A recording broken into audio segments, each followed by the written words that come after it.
Hello, and welcome to another episode of the Conservationists Assemble podcast, the show that seeks to unite Earth's mightiest advocates in a mission to ensure a future for our planet's incredible habitats and its awesome inhabitants. Today's episode is all about the dhole, an endangered species of wild dog found throughout Asia. I am your host, Johnny Bloxham, and I invite you to come with me and our expert guest on a journey to discuss the conservation of this species and the collaborative work of zoos and the Dhole Conservation Fund in laying a foundation for their wild future. Join the podcast and our expert guest, Chelsea Davis, as she takes us on a whistle-stop tour throughout the life and trials of these awesome canids, including how we can all support efforts contributing to ensuring a future for these awesome animals. Please welcome Chelsea as she joins the ranks of the Conservationists Assemble initiative to share her stories, expertise and passion on dholes. Chelsea, thank you for joining us on the podcast today. How's it going? It's going good. Just thawing out from cold Washington, US. But happy to be on today.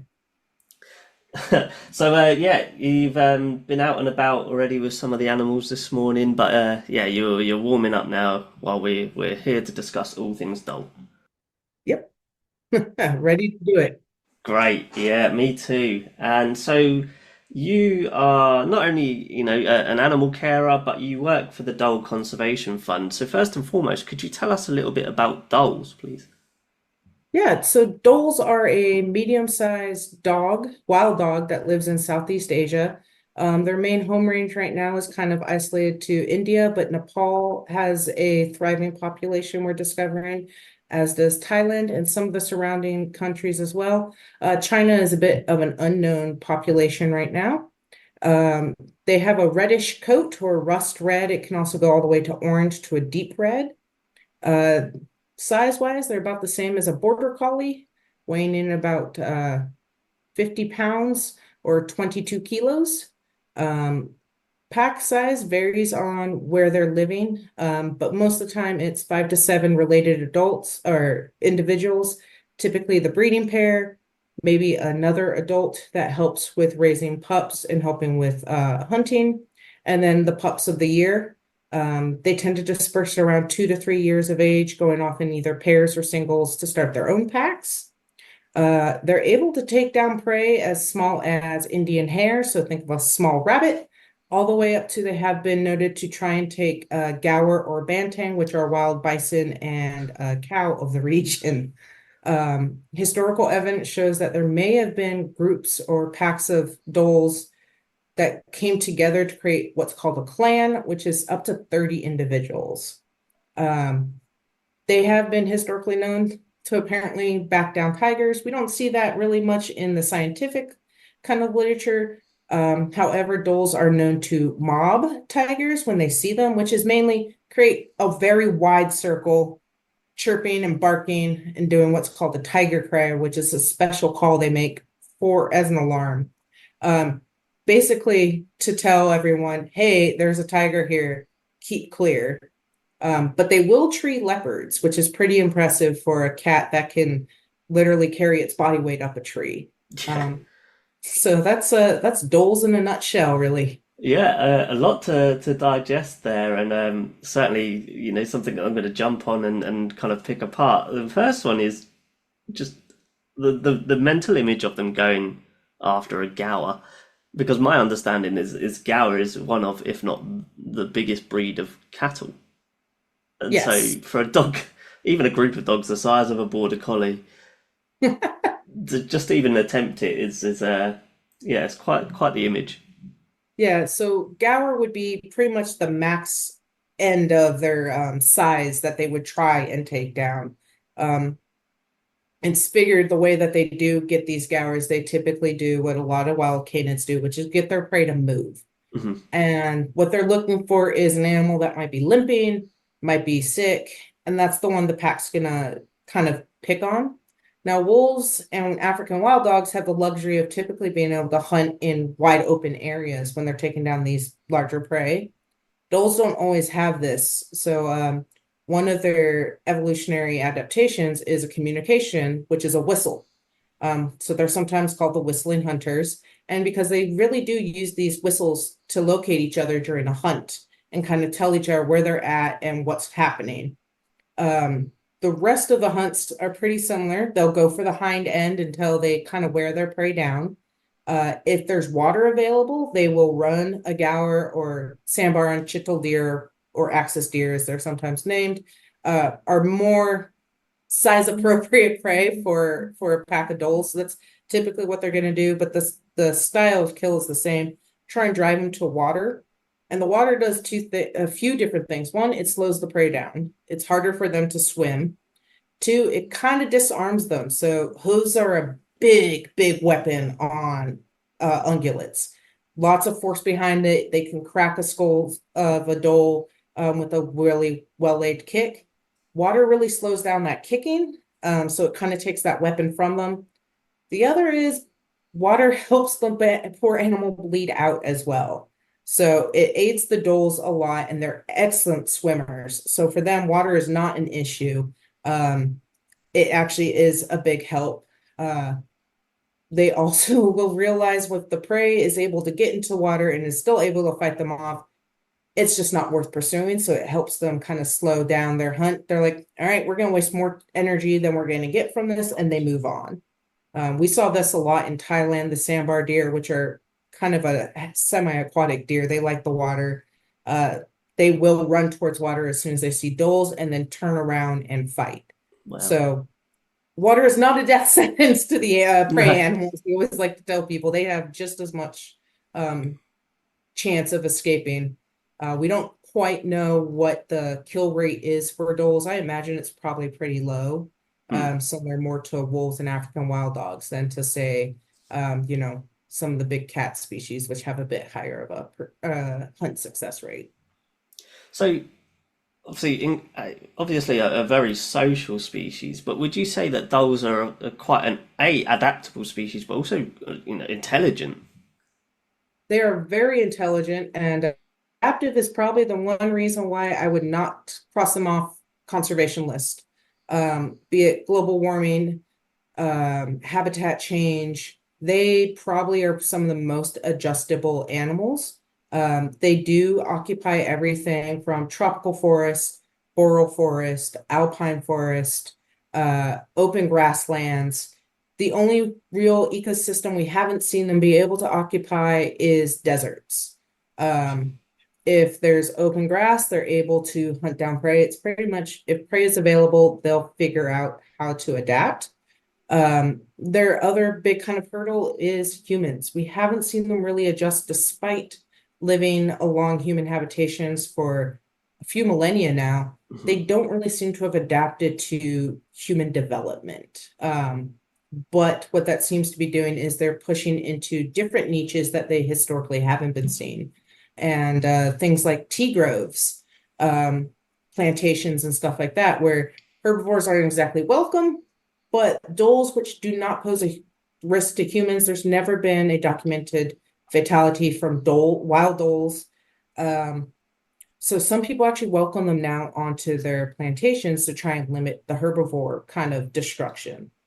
So it's a weird thing where we don't know much about it. It's one of the areas that the IUCN would love to investigate more. However, it's kind of lower priority compared to some of the other things. Their intelligence is something that's always kind of fascinated me. So I worked with captive dholes for 3 years, and their individual personalities is also very fascinating. Even in the same pack, you'll have a very bold male who has no problem coming up to the fence and kind of doing a chatter bark at you to back off. And you might have another female who, while you're distracted by him, is coming around trying to take your food bucket from you. So they're very smart in that regards. I don't think a lot of times in zoological communities, we give them enough kind of credit towards that. Because they are canines, you can kind of go in with them. We kind of are like, training isn't really needed. Like you can just go in and, maybe net them if you have to. But I found they worked really well for crating, which allowed us to kind of move our packs around, which was great to not have to really stress them out with a dart or a net. And then this also allowed us whenever a rare instance of a solo dhole. So dholes, like you said, very social. we tried to keep them together, but sometimes medical situations or other instances that maybe were out of our control would mean that an animal had to be solo. Because of that, I was able to teach. We did have a single male for a bit. He learned how to do puzzles really quickly. He was able to pick up on human cues, so we actually did some agility with him, made a teeter-totter, made some platforms for him to jump up on. He even went through tunnels. My favorite was teaching him how to do tug-of-war. So he loved to play tug-of-war for a bit. He is much stronger than I gave him credit for. So he pulled me off my feet quite a few times, and I'm a fairly decent heavy person. So yeah, showing how, again, adaptable zoos are in terms of how they care for animals and still provide, that stimulation and obviously that exercise to keep an individual in an unfortunate situation mentally and physically stimulated. Yes. So, I mean, I'm happy to say, any chance we got, we did end up getting two females that were very compatible with him. Hmm. And it turned out great. We had another pack. So, and once that happened, he had no interest in me anymore. So in terms of obviously kind of going back to the hunting techniques of say the population in Thailand Mhm. compared to, for example, populations in India, would you say that the hunting techniques are similar? Should a population in India come across a deer, would they still chase them into the water, or are we seeing kind of differences? Most of that evidence comes from India, so we just verified that we saw it also in Thailand. So it seems to be a kind of preferred hunting methods.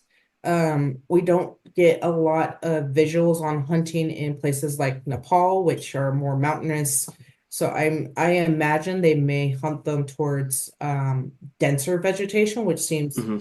counterintuitive. But what we have noticed with Dholes in particular, during the rut season for the male deer is primarily what they target. Those big antlers that are used for sparring male on male slow them down in dense vegetation. So we will see Dholes kind of run male deer into that denser vegetation to slow them down and kind of get them tangled up. Versus the females, no headgear, they're able to kind of run through these vegetation a little easier. So we have seen kind of a skewed number towards male deer killed during rut compared to what you would expect for females. That's so interesting, and that's so cool. And I know we've only been talking for like 15 minutes, but I'm already like obsessed with some of this information. It's so cool. Just yeah, blowing my mind. I actually wanted to take it back to how some of the communities in and around Dhole habitat are actually having a fondness for them in the form of natural pest control, like you Mhm. said. So that's also really cool that local communities are seeing the benefits to having these species around when, like you say, there are maybe more iconic species in their environment that certainly get a lot more attention. Yeah, we're starting to see that. It's really just at the tipping point of getting communities involved. Unfortunately, there's quite a lot of myth or lack of cultural interest in Dholes. So, a lot of species, if you look back historically, the culture has either it's a villain, it could be a cultural god, it could be a deity. Dholes have none of that. Hmm. They're not really mentioned in a lot of stories. So, except for the Jungle Book, where unfortunately Mowgli's pack is preparing for war against the Red Dog, which is Dholes. Right. We're really just seeing this cultural interest and buy-in in the last 10, 20 years, really, as ecology is starting to come back. The best example is, I want to say in Bhutan, they had issues with Eurasian hog. So, wild boar, they can survive anywhere.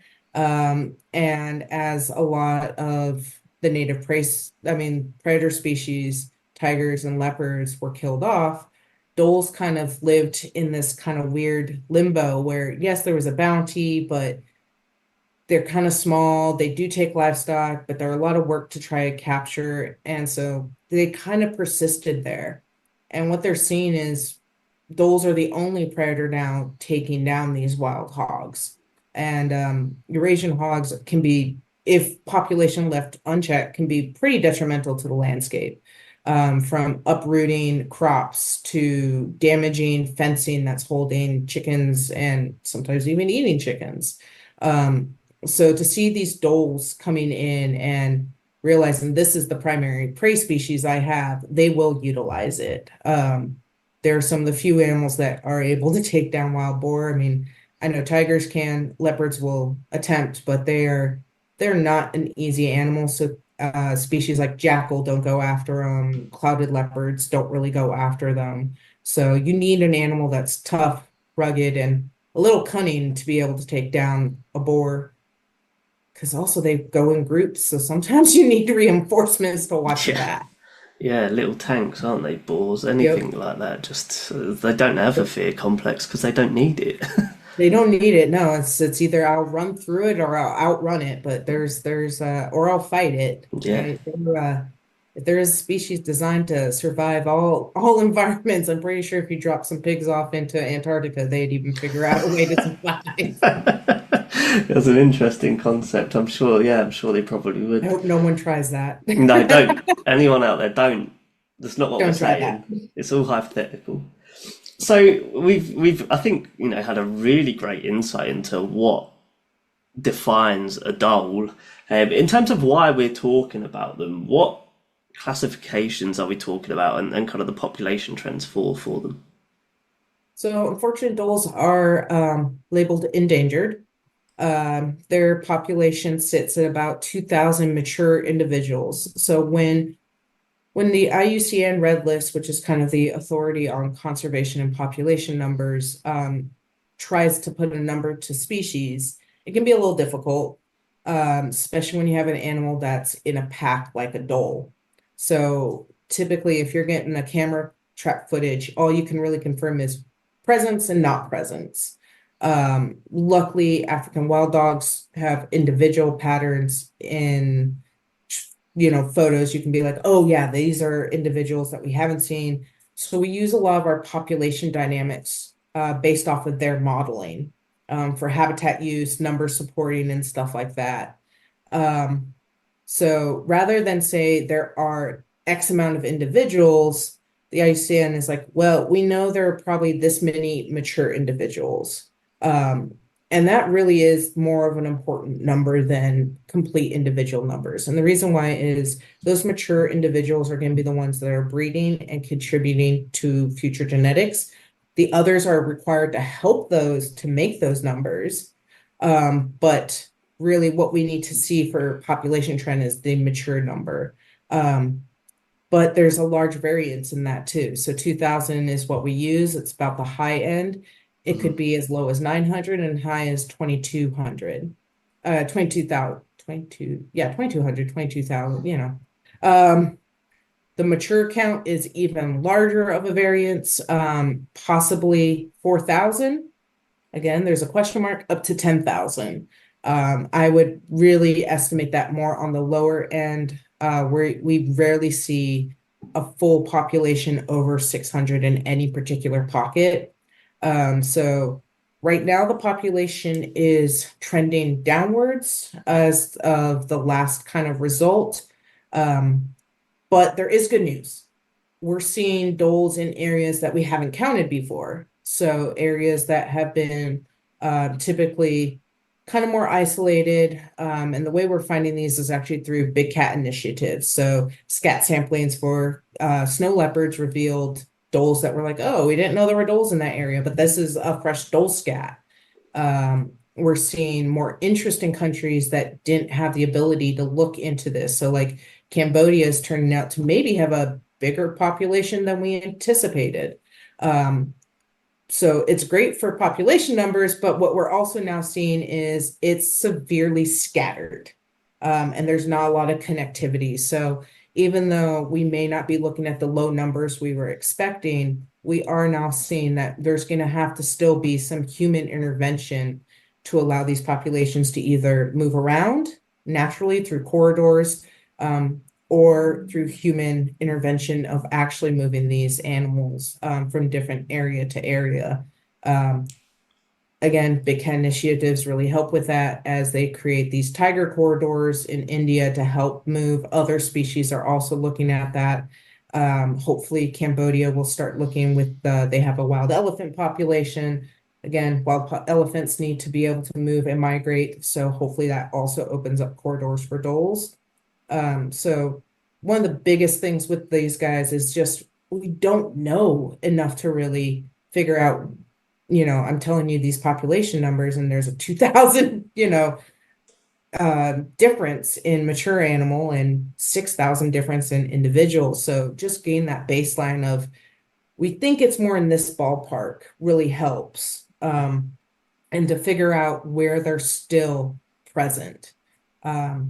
So, I mean, Southeast Asia, I don't think gets a whole lot of international interest sometimes outside of the iconic species. So to see more and more kind of support go into understanding and researching not just dholes, but habitat use, conservation use, and figuring out how to work with, within cultural acceptance and understanding to try and make a nice coexistence while also not, impeding on the locals in those areas. Absolutely, yeah. I think, you've highlighted the importance of continued research and perseverance in conservation there. And yeah, kind of the key actions and initiatives that still need to happen to not even, start recovering the species, but just allow us to fully understand the status as it is so that you can then make those actions. Because, yeah, it's hard if you don't know where you're starting, because it's like, if we reevaluate in 5 years and it's like, well, the numbers haven't changed. It's like, well, have the numbers not changed because our initial number was bad, or is everything we're doing not actually helping? And we need to reevaluate. So just to be able to define kind of the starting plane, which, the last time the numbers were developed, I think was 20, I don't want to say 5, but maybe it was 2005. Maybe it was 2015, I'm going to say. I'd have to go back and look. So it's like, that's our base. And it's like, you can improve on those numbers, and even if they don't change, but you're able to say, we at least now know we're very confident with this, you can then keep building. So I'm not saying the starting point we have is terrible and it means absolutely nothing. It's just, it's a starting place, you have to start from somewhere. Yeah, I suppose, I mean, at the very least, at least they're in the conversation. Exactly, yes. And the IUCN does have a Dhole working group. So, there are people who this is always present on their mind. They are some of the best researchers I know in those regions. Thailand, Nepal, India, I know is always represented in those talks. And it went from the first in-person meeting in 2018. There was, I want to say, under 20 of us. I was able to go to that one. It was in Thailand. And it doubled for the 2023 meeting. And I wasn't even there, so I didn't get to count as a placeholder. So lots of great information coming out from there. A lot of enthusiasm too.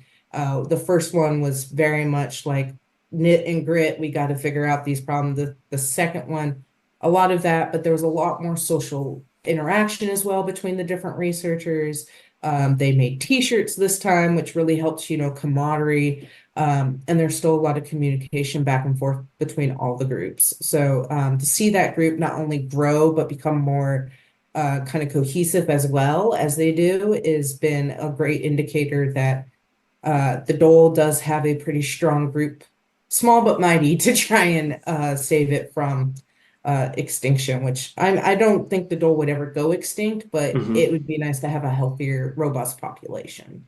Absolutely. And you obviously mentioned kind of how the key species in and around Southeast Asia are getting a lot of attention and quite rightly so, the support that they need. But what, now that we're starting to see that support for dholes coming through, be it government or in situ or ex situ organisations, what are the range of support that we're seeing for dhole conservation in terms of its members? So, I mean, you have everything from much more education. So, people wanting to actually learn about dholes. So, when I was in Thailand, there was a sign that said, "Warning, dholes are in the park. They can be aggressive, danger towards humans." Like, well, none of that is true. So you move further north in Nepal, it was the same thing. However, there's been groups that go out. Friends of Nature Nepal comes to mind. They actually go out and talk to these communities that live in dhole territories, and it does two things. One, they're getting a presence survey. So, have you seen dholes? Where have you seen dholes? How many have you seen? And then also, what's your opinion on dholes? How do dholes negatively affect you? How do dholes positively affect you? And they've taken this back and they're actually creating educational programs for not just kids, but also adults, so the general public who are interested in coming and learning about dholes, dhole ecology, how to help your livestock and everything with dholes. We also see that there is more insurance now between, government officials and the normal citizens on being reimbursed for dhole livestock depredations. So if that happens, there seems to be an increase. You have organizations like mine, the Dhole Conservation Fund, that has created World Dhole Day to just kind of create more of an awareness for the species. And it started as a very small little social media blurb.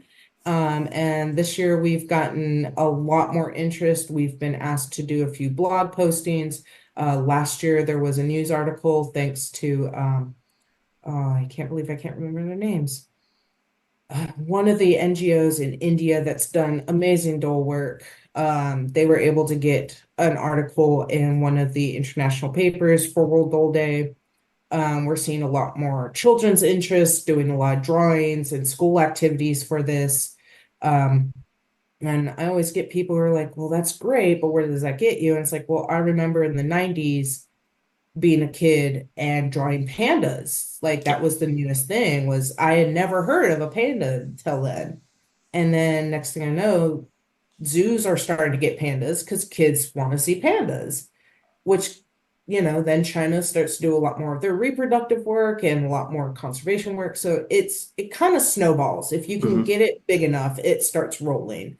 And that's kind of the whole idea behind World Dhole Day, is to get more interest behind the species.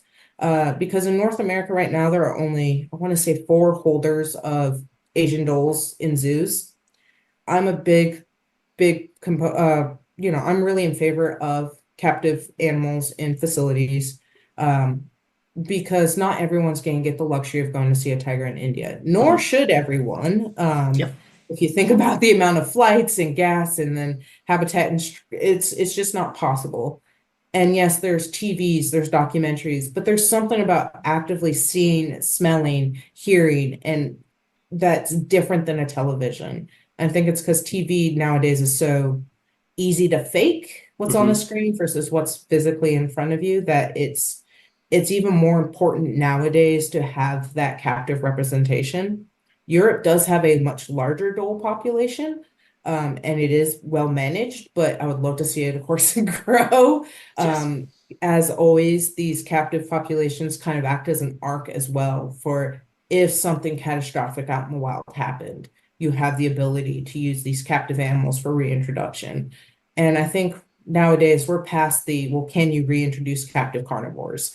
We've seen it happen in Africa. We've seen it here in the United States. They're starting to do it also with some other species around the world. So it can be done. There's case studies to back it up. Again, wild populations are always better to conserve than have to rely on that. And that's why I call it kind of the arc. It's the last ditch attempt.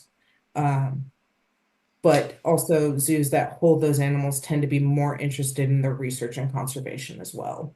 So selfish reasons to have dholes in more zoos is to get them more interested in some of our project partners and helping support them so they can continue their work.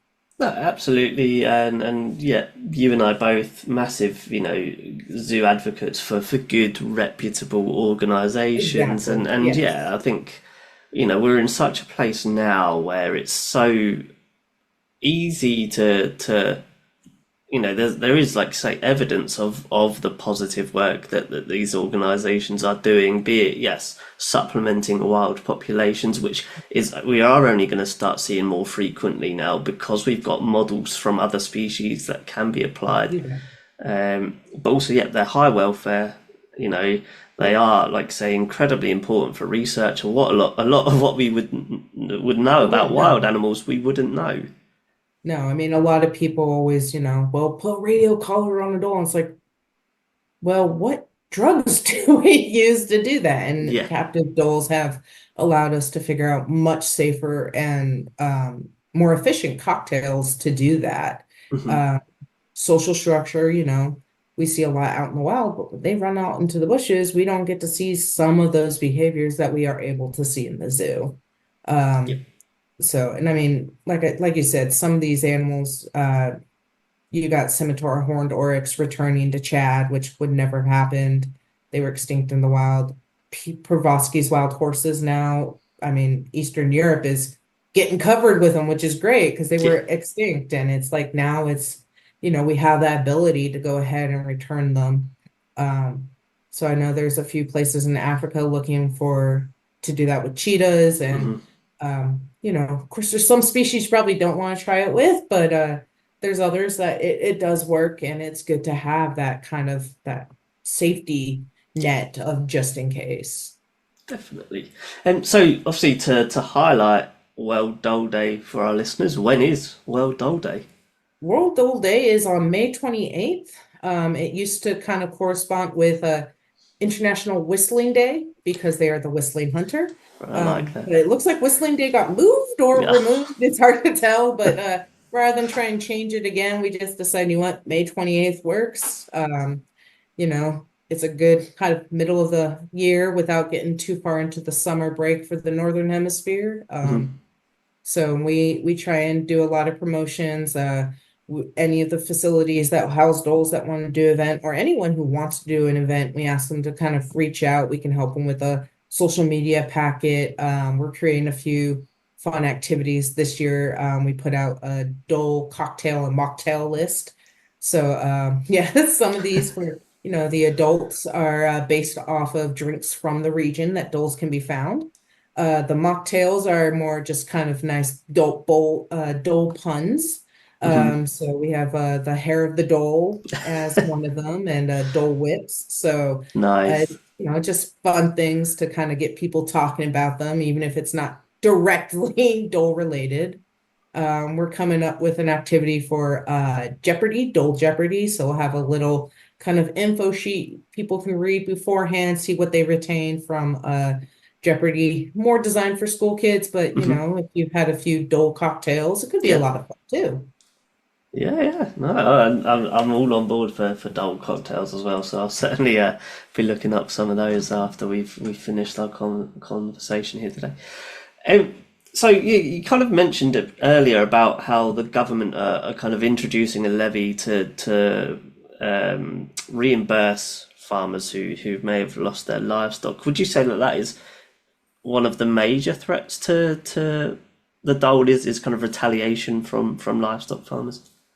It's one of them. I'd say the biggest one would definitely be habitat destruction, or use. So unfortunately, as people move out of the cities or, they push farming instances further and further out. So people are using lands that historically weren't always used for agriculture.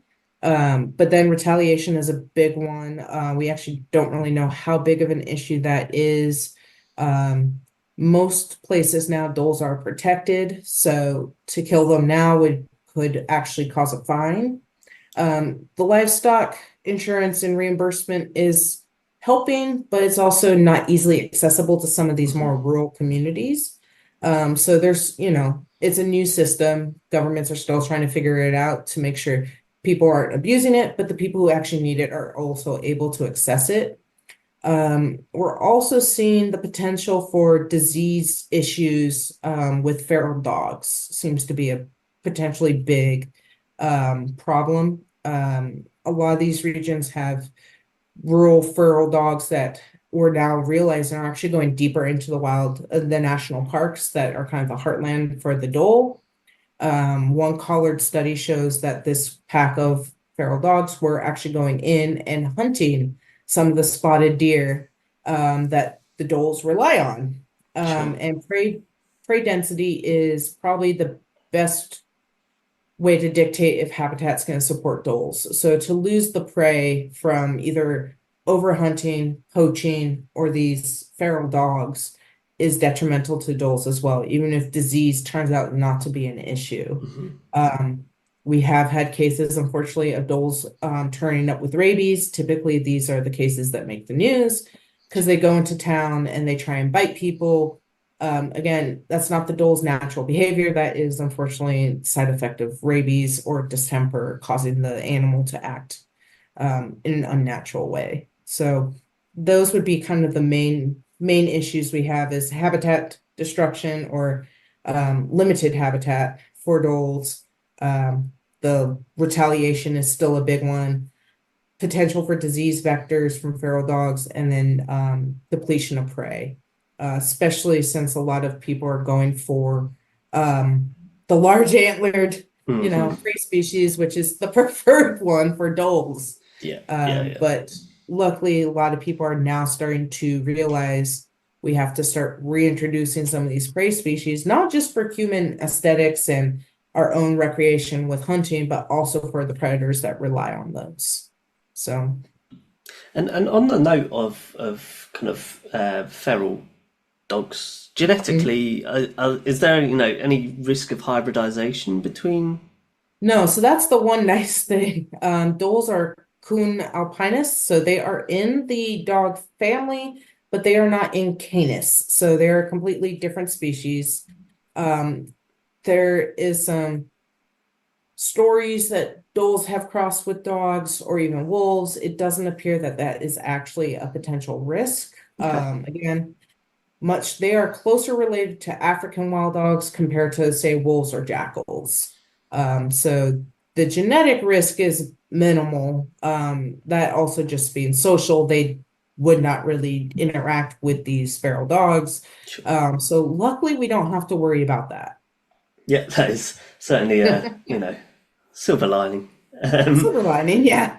so I think, yeah, we've kind of given a really good insight into their background, what, people who aren't necessarily directly involved with the Doles can do to get involved in terms of World Dole Day. So now we just kind of want to learn a bit about what they mean to you. So when did you first know that you were going to get involved? And maybe you didn't know you was going to get involved with Doles, but when, yeah, did you start Where seeing did that? the kind of weird fascination with them Yeah. start? So I went to college for animal science, and one of our classes was a welfare and ethics class. Mhm. And it was supposed to be on domestic animals. There was no wildlife major at the time, so I decided this was the class I was gonna do a little research, and the project I actually chose to write my paper on was reintroduction of carnivores and the ethical and welfare implications, both for the animal and the human aspect. I did terrible in the paper. But apparently that was not what she wanted. She wanted purely husbandry based. So not my evidence wasn't bad. It was just not what she wanted. It was off Mhm. topic. And the cases I chose were closer to home because there's a lot more evidence to support it, and that was for red wolves and Mexican gray wolves in the US. But while I was researching this, I found a book that was Canids of the World, and I was flipping through it. And literally in this book that was about that thick, there was one half page, and it just said Dole. I was like, what is it? I never heard of it. And wild canids had been if you ask people when I was growing up, oh yeah, it's Chelsea, she's a wolf girl. She loves wolves, she loves coyotes, anything canid. I learned about African wild dogs really quickly. So I was very confused why I did not know what a Dole was. And I read that page and I was like, all right. And Thank God Google was around at that time. Tried to Google Dole, and only one book came up called The Whistling Hunter, and it was from the 70s. And our school librarian was able to get it for us. And I read that cover to cover 3 or 4 times and was just absolutely amazed by these. Could not find anything else on them. Toronto at the time had a few of them, but my mom was not going to take me to Canada to go see Dholes. And so it kind of just fizzled out at that point. Fast forward to about 5 years, I ended up working at a wolf center in San Diego. And my boss was like, hey, we're going to go down to the San Diego Zoo Safari Park to see their training for their tigers. I was like, okay, they're lions. I'm like, all right. And they're Dholes. And I was like, wait, we're gonna see their Dholes because I know they're off exhibit, and so the public couldn't see them. She goes, "Yeah, are you interested?" I'm like, "I am very interested." I showed up that day with a camera. Again, I was gonna take notes for our training. Camera, notepad. I was writing everyone's name down, and I absolutely fell in love with the species at that moment. The first time I saw them, they were spinning, jumping. It was feeding time and training time, so they were excited. You could tell they were a little hesitant because they were like, we don't know you. You're not someone that's normally here, but our normal trainer's here. So, and it was funny because we actually get all the way to the end. There's this male who was right up the fence, just completely focused, and he lets out this scream. I was like, I've never heard an animal make that noise. And they're like, that's serious. He's not normal. Turns out he's slightly deaf. So he doesn't quite realize he's making this sound. And it would be ironic that 5 years later, I would actually end up get to work at that facility with that particular Dhole. And he is one of my absolute favorites. He's kind of the reason why I created World Dhole Day, was to remember him. He passed away in May, ironically, on this just before the second World Dhole Day that we were celebrating as an organization. But he's actually the logo for World Dhole Day. You'll see he has a little crimped ear. And at that point, I was like, once I started working around the Dholes full time, I was like, I need to do something. There is a group of keepers, not just here, but I've started connecting with other ones across the US and in Europe and even in Asia, and they all want to do something for their species. There's just no outlet. And I was like, you know what? I've had some training. If I fail, I fail, but I can't make the situation worse. So that was kind of the motivation of why not? Let's do it. So I have friends that are kind of in different areas of nonprofit work. From one does research, one does financials. I'm like, I got the passion. You guys can rein me in. Let's do this. And that's kind of how the whole passion for Dholes and Dhole conservation worked. I took a trip out to Thailand because there was a researcher doing with Earthwatch doing collaring, and that's how I met Dr. Nooch. I cannot say her name. I know her as Dr. Nooch. Very nice, based out of the Smithsonian. And she has become a great ally and friend for Dhole conservation. She heads up the IUCN Dhole group. So taking that trip was a complete fluke to meet her. I knew she was going to be on it, but I didn't know she'd actually be there and that we would mesh as well as we did. And so that was kind of how I was able to get in with a lot of the different researchers. They all have my email now, and they know if they need weird funding. That's kind of what Dhole Conservation does. We can't fund whole projects, but if it's like our freezer that we thought was going to last for this whole season just died, yeah, we can provide that. Or I want to go fly and present this paper at Oxford, but our grant doesn't allow for travel. Yeah, we can do that. So we do like these small grants that are just, we're trying to do bigger ones, but you can imagine trying to fundraise for an animal that no one's even heard of is a little difficult. But yeah, that was just kind of those Dholes at the park really helped spear my spirit towards it. There's a few still around, but quite a few of them have sadly passed away. But I still remember them every day. I've named a few of my pets after them to keep their memories alive. So they're quite a lot of, they were lots of fond memories with those guys. I spent a lot of days training with them, watching their social interactions. And then you would hear them do a little scream and you'd be like, all right, who's down at the Dhole pens there? Is it meant to be there? They recognize people. Yeah. So No, yeah, your passion certainly translates. And yeah, going back to kind of the topic of funding elements of conservation. I did an episode with Peter from Painted Dog Conservation, and he said exactly the same from kind of his mindset of who is funding the conservation there. That yeah, everyone wants to be funding the stuff that the radio collar, but actually the funding for who's paying the electricity bill that day, Yeah. or a freezer or is actually something that he finds much more valuable, or just as valuable. As valuable. Yeah. So those are the things we kind of look for. I prefer to make partnerships with programs. So that way they can just email me instead of this long form. Now, granted, when new people approach, it's like I have to, vet them and make sure that this is something that's gonna be around for a while. But yeah, it always seems to be the like, oh yeah, we have someone who wants to buy trail cameras, collars, the medication, the software, but no one wants to buy the computer. No one wants to, pay for the base camp or the gas to get there. It's like those things we understand. I've done field projects. I've tried to, I've done my own field work, and it's like that kind of is how the work gets done. Hmm. So Yeah. rather than make them have to blindfold it into these larger grants that they're writing. Um, I'm always that person that's like, yeah, if we have the money, we'll make it work. If we don't have the money, I'll try and find it.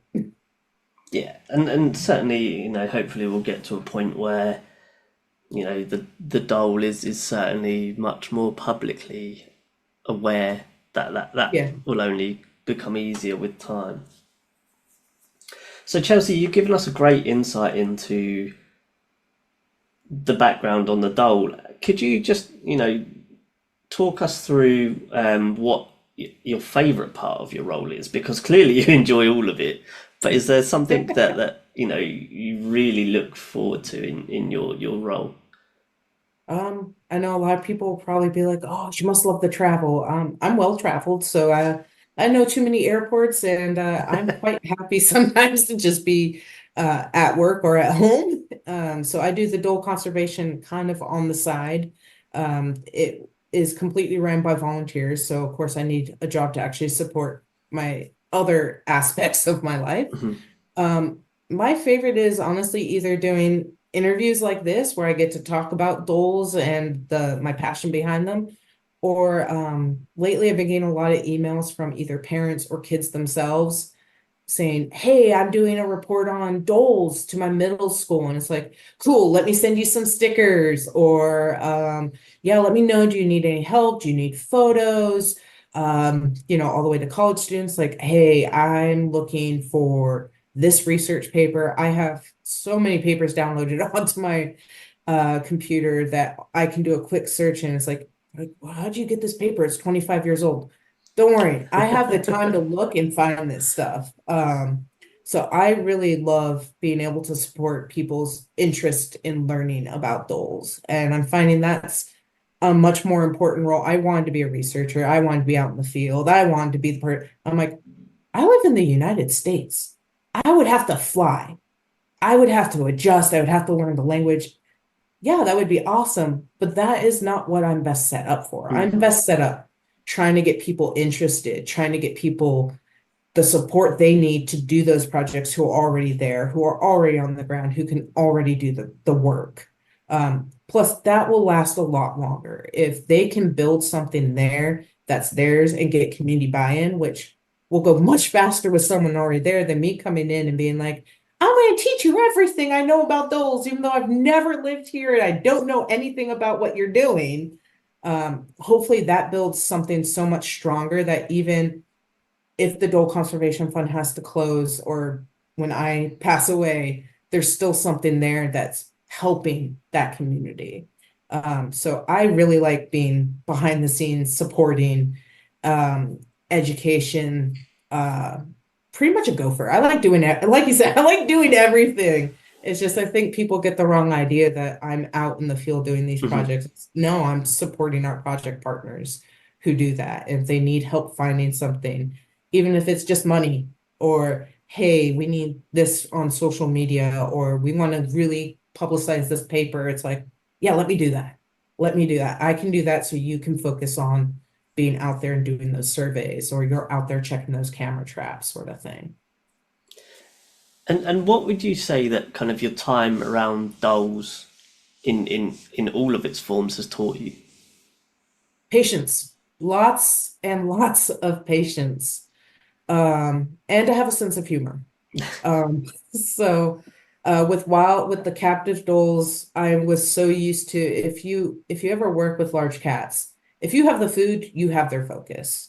They kind of are like whatever. Same with bears. If you have the food, they'll work.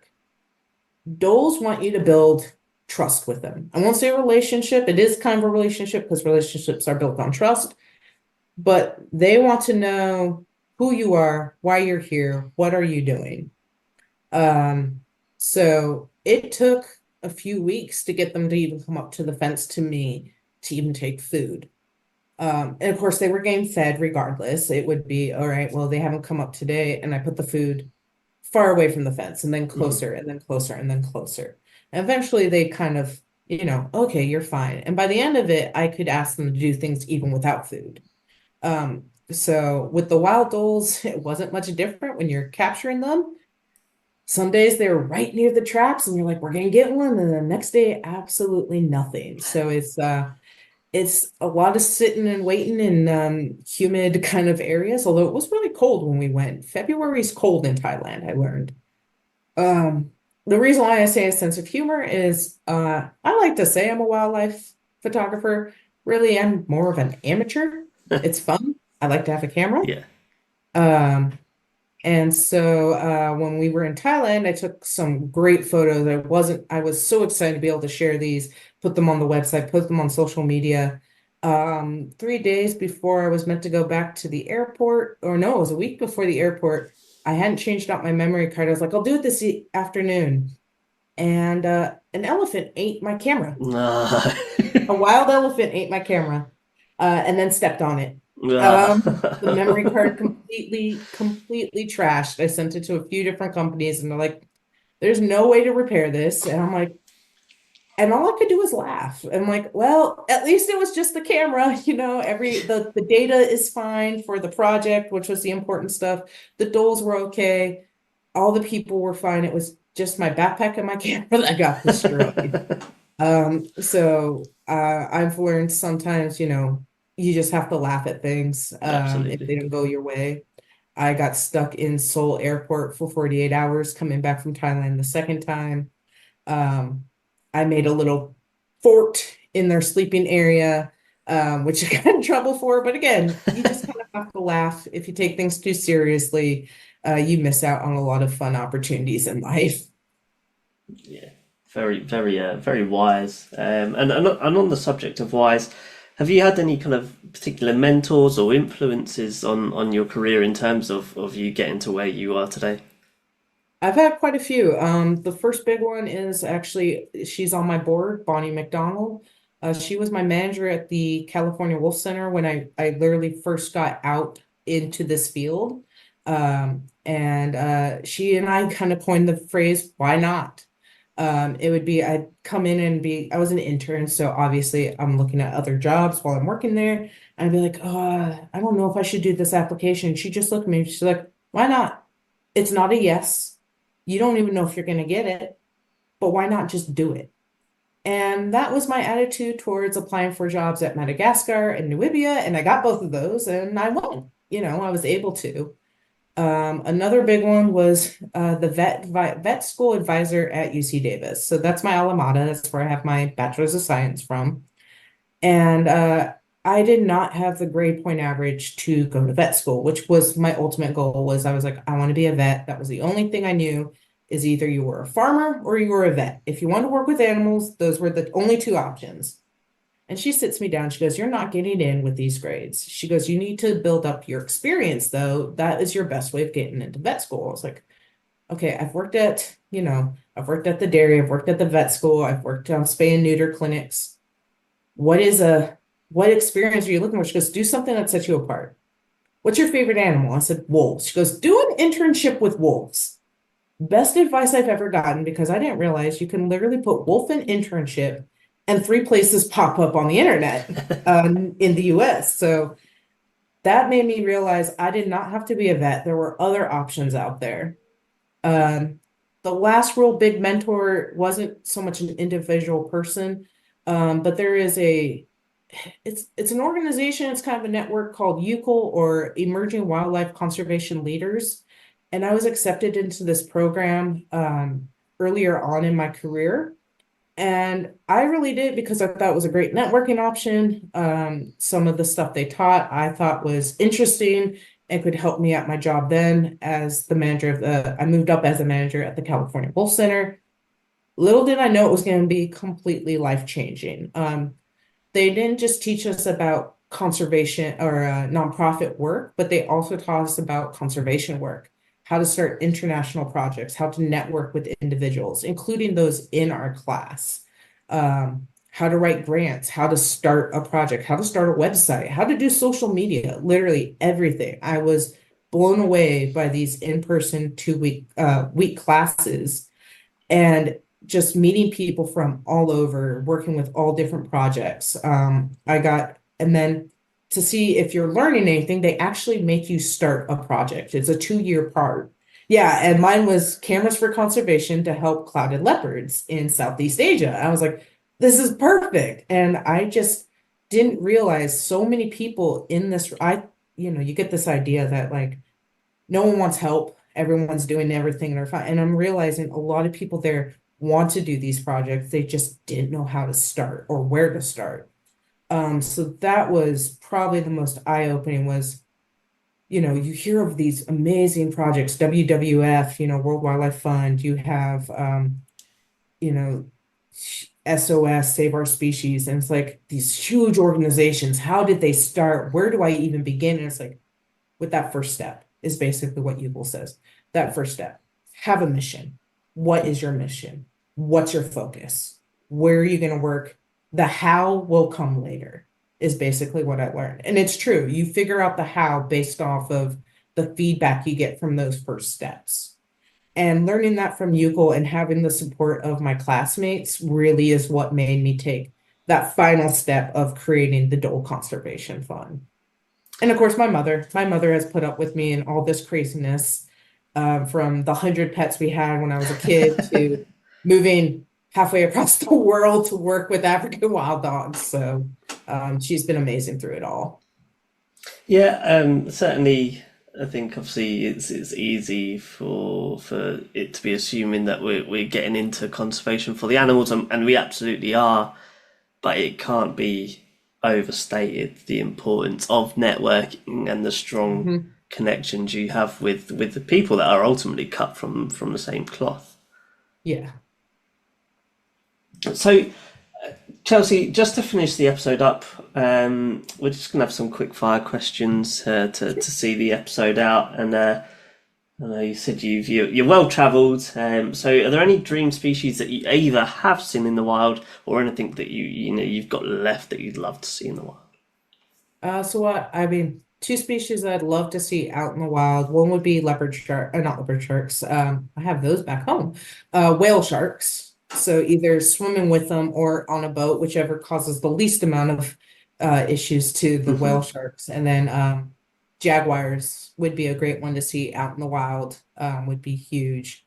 Ones I have seen were dholes. I got to see dholes out in the wild, and African wild dogs out in the wild. I've got to see those twice. So those were two big ones. And then I got very lucky to see a pack of 9 Mexican gray wolves, which was a species I worked with for 5 years out in Arizona, which that was a huge, huge bucket list animal. So, but yeah, everyone's always like, those are really boring for like all the species, And I'm like, I'm sorry. I still am a fangirl like everyone else. I like to see the fancy animals too. So, And obviously you've mentioned that you've been fortunate enough to be well travelled with Madagascar and Zimbabwe and obviously Southeast Asia. But is there any other places that you'd really love to see?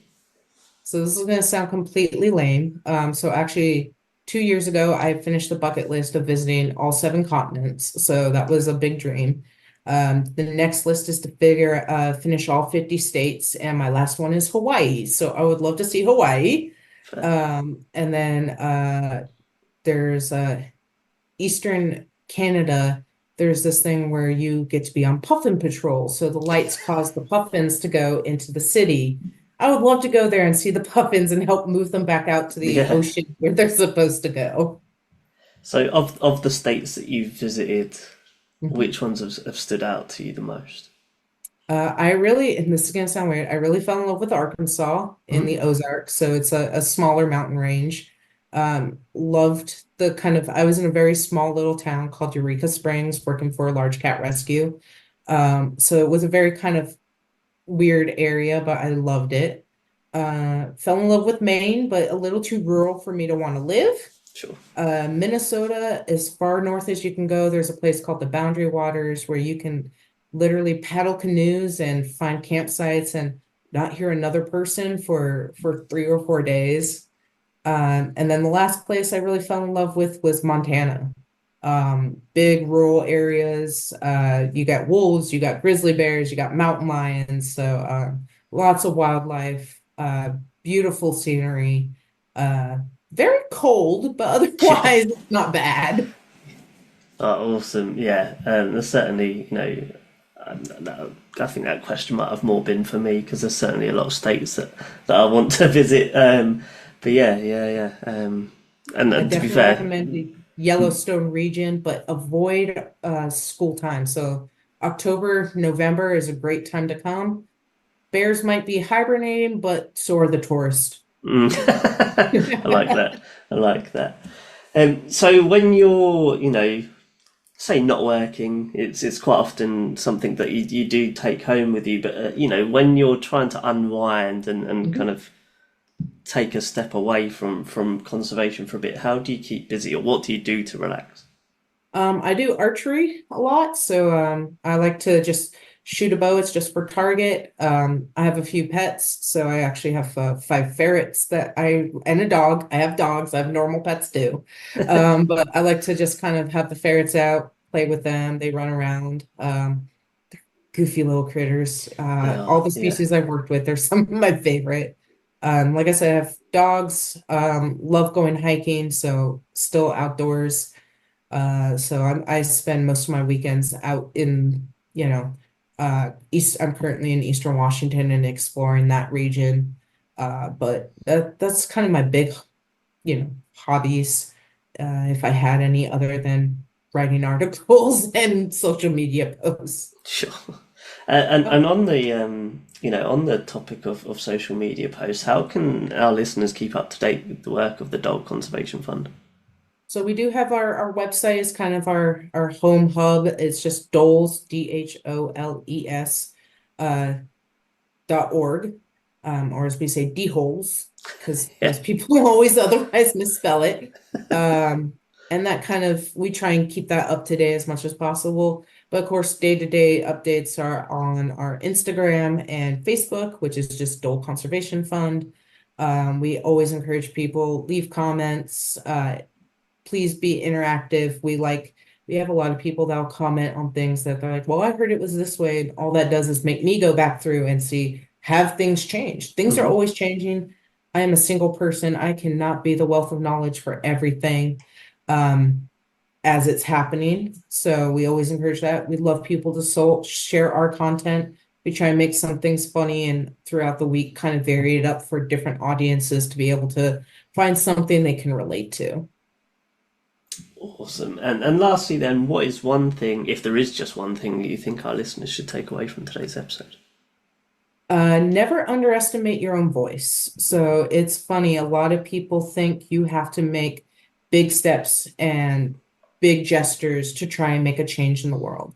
But really, when I look at some of our biggest conservation success stories, it's happened with a kid telling their parent, I'm interested in this, or I hope I get to see this when I'm older. When we start talking, we realize that our time here is so short that we really need to also be thinking about the future. If you can't think about the future for yourself, think about it for future generations. So I've learned literally just from my own story and my own self that sometimes I literally said, I'm interested in Dholes. And that my managers at the safari park was, how can we support this? You need time off to go to Thailand, but you don't have the vacation. We'll let you go. Or you want to, you want some photographs to use or some of the, it's funny. We get so nervous about asking for things or even saying things. And sometimes it doesn't even have to be an ask. It can literally just be, I'm interested in. And it sticks with people's heads. Now it also backfires because now people know I work with bears primarily, and all of a sudden I have 12 bear shirts in my wardrobe. Didn't happen when I said I was interested in working with Dholes because there's no Dole shirts at the time. But yeah, I always tell people never underestimate your own voice. Be it conservation, human social issues, whatever is important to you, use your voice.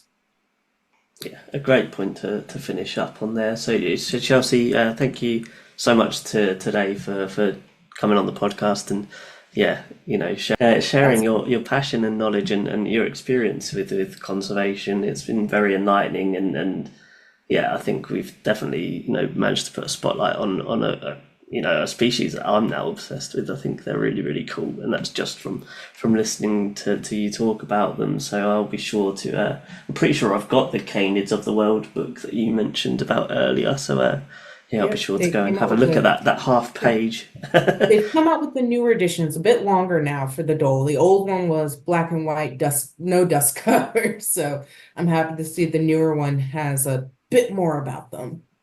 Yeah, I'll definitely be sure to go and have a read. Chelsea, we wish you all the support in the rest of your career, and we'll be sure to keep up to date with all things Dhole and following the work of the Dhole Conservation Fund. And we'll probably make a cocktail or two on World Dhole Day. So thank you for your time today.